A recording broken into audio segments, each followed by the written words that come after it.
We'll take a look at the daily papers, and we're joined now by Andrew Pegler of the Plain English Foundation. Andrew, good morning. Good morning to you too. We have a result, sort of, in the Tasmanian election. Well, finally we have. David Bartlett has been handed the position of ruling Tasmania for the immediate future, for the next two weeks to a month. That's thanks to the governor saying to him, essentially, you're the incumbent, so for now, to maintain a sense of peace, you can rule and go and test your power on the seat of Parliament.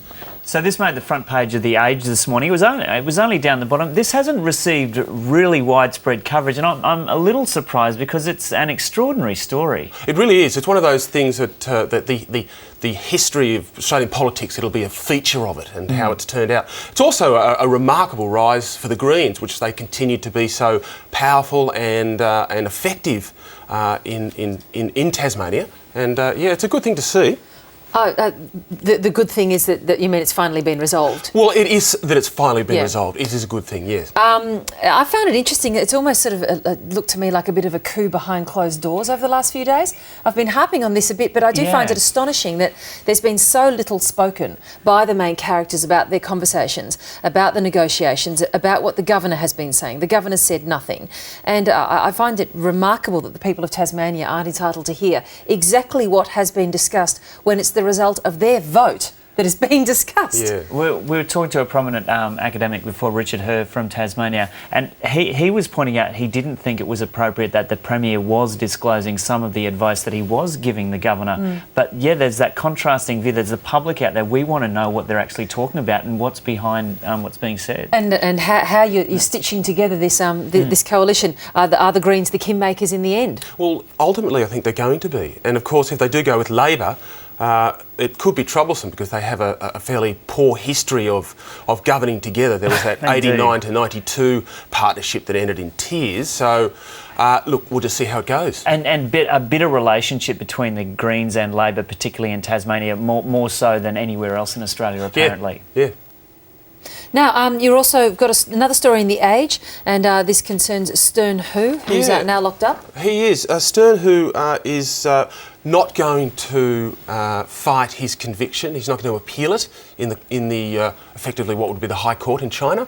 There are a number of reasons for this, one of which is his wife's health, both mental and physical, has deteriorated significantly.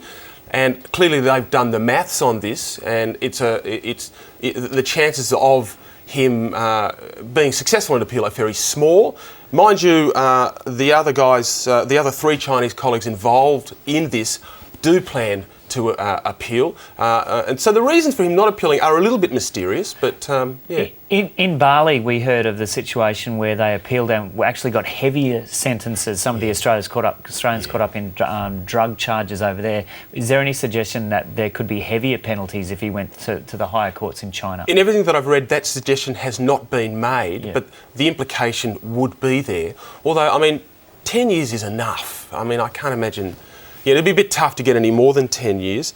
But over the last couple of days, China have also seemed to have made moves to placate this relationship with Australia. And as you probably have reported, Harry Jenkins, Speaker of the House of Representatives, has gone to China with an Australian delegation, and they met with the number 2 guy who will be the next president, and the red carpet was rolled out and it was a bit more friendly. I think China want to put this behind them, but I mean, poor, Stern Hu can't put anything behind him. He's not in a good way. And are you a bit of a Sex Pistols fan? I am, Joe. I am. That was an amazing album. All those amazing 2 albums, those Sex Pistols albums. And the reason, of course, you'd ask me is because Malcolm McLaren has passed away. A great mind and a tremendous Svengali in popular culture has left us.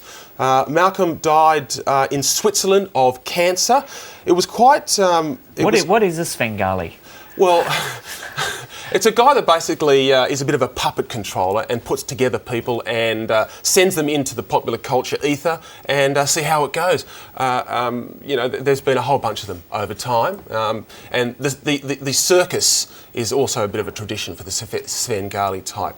He was a divisive character. He was not easy to like, and not many people did. In fact, most of the members of the Sex Pistols ended up hating his guts at the end of it, and also claiming that he misrepresented himself as the founder of the Sex Pistols. Yeah. Johnny Rotten had a long-standing feud with Malcolm McLaren about that. Yeah, well, there was that line he had as something like, "Do you ever feel like you've been had?"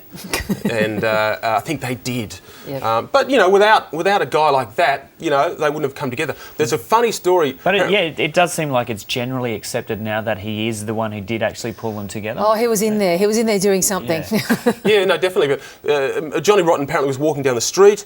It was in the age of which Pink Floyd were the big band. He had a Pink Floyd T-shirt on. It said Pink Floyd, and he'd written "sucks" on it. And Malcolm McLaren saw that and said, "Punk is the future," and put them together. Good to see you, Andrew. Take care. Thank you. Thanks See so you much. later.